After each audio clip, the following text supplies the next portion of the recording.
The summer break is over, and now it's make or break time on health care. That is why we cannot fail. We'll talk policy and politics, from the buzz at the town hall meetings to the battles looming on Capitol Hill. Don't hold your breath waiting for it to happen. Plus, a line of the Senate passes from the scene. Can health care really pass without Ted Kennedy?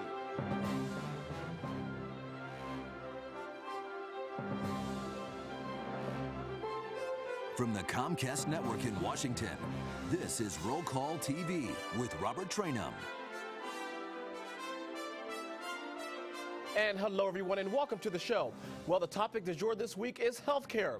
Last week, nearly 30 million Americans tuned in to watch the president's address to a joint session of Congress, where he tried to change the debate on health care to his favor. So the big question: did he succeed? Joining me now to discuss the very latest on healthcare policy and politics is Aaron Billings, deputy editor of Roll Call Newspaper, Jackie Kucinich, who covers the House, also with Roll Call Newspaper, and David Drucker, who covers the Senate beat for Roll Call Newspaper. But before we turn to our panel, let's hear what President Obama told Congress and the nation about his goals for healthcare reform. The plan I'm announcing tonight would meet three basic goals. It will provide more security and stability to those who have health insurance. It will provide insurance for those who don't.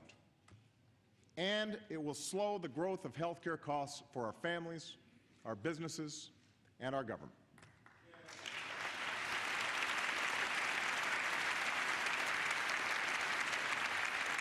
It's a plan that asks everyone to take responsibility for meeting this challenge. Not just government, not just insurance companies, but everybody, including employers and individuals. And it's a plan that incorporates ideas from senators and congressmen, from Democrats and Republicans, and yes, from some of my opponents in both the primary and general election. And so what about this so-called public option? Listen to what the president had to say. Well, actually, before we go to that, let me turn to you, David Drucker, first and foremost. Before we talk about the public option, what is your reaction to the speech? Well, I think the speech probably did a lot to at least get all of the Democrats in the House and Senate focused in one direction. But I don't think the speech got everybody thinking in the same direction. And I think the president still has a lot of work to do in that regard, and we're going to have to wait to see an actual bill with the missing details to see if his speech is going to be proven successful. Aaron? I would agree with that. I mean, I think one thing he did was he did get the Democrats excited about health care. David mentions the Democrats getting focused. Certainly, they needed someone to come in and rally the troops, and so I think that was accomplished. But was it a game changer? No. Everybody is kind of where they were. The progressives still want some form of government, role, public option. The Republicans don't. Then you've got the moderates in between. So, in terms of the debate really being tweaked, I don't think so. Jackie, do you agree? He definitely didn't change any minds. If anything, he really even solidified Republican opposition to this, which was already pretty strong, and this just gave them yet another rallying point against whatever bill may come down the pike, if the public option is included, especially. And the day after the president spoke, on Thursday morning of last week, these are the headlines that came all across the country. If you could take a look at your screen, here we have the New York Times, Obama, quote, Obama armed with details challenges Congress. Los Angeles Times, Obama says status quo, not an option. Chicago sometimes. Obama's health care address, did he sell it? Question mark. Wall Street Journal, president makes his pitch. GOP is unconvinced. And, of course, our very own roll call. Obama hits familiar notes in speech to Congress. David Drucker, let me start off with you. Is that an accurate snapshot as to what you think Americans, the 30 million or so Americans that watched the president's speech, what they actually felt the day after the president spoke? Well, I don't think so exactly. I mean, I think that there was probably a lot of good reviews for the president's speech in terms of its forcefulness, the expression of leadership from the president. But I don't think that people heard enough of the details they needed to hear in terms of what they were worried about. They're worried about cost and deficit issues. He didn't answer that question. There are people that don't like the public option. He didn't solve that problem. There are people that don't like co-ops and want the public option. He didn't solve that problem. So I think that the overall impression of his leadership may go a little bit higher over the next week, and that's not a bad thing. But in terms of the health care reform debate, I don't know. Jackie Kucinich, very quickly, what is your response to that? I mean, do you think that the overall snapshot of what the headlines said the next day pretty much accurately reflects what the mood of the country is? Well, I think the Democrats. I mean, it was to Democrats. It was a great speech. I mean, it rallied them together. But I agree with what David said. I don't think we got any new information, and I don't really think it changed many minds. And the mitigating topic du jour, if you will, is this whole public option debate. It's a debate that's going on among Democrats. It's a debate that's going on, of course, between Republicans and Democrats. Is it going to be in? Is it going to be off? And so I guess the question is what about this so-called public option? And let's listen now to what the president had to say.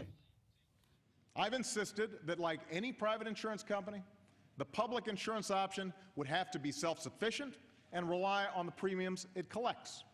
But by avoiding some of the overhead that gets eaten up at private companies by profits, and excessive administrative costs, and executive salaries, it could provide a good deal for consumers.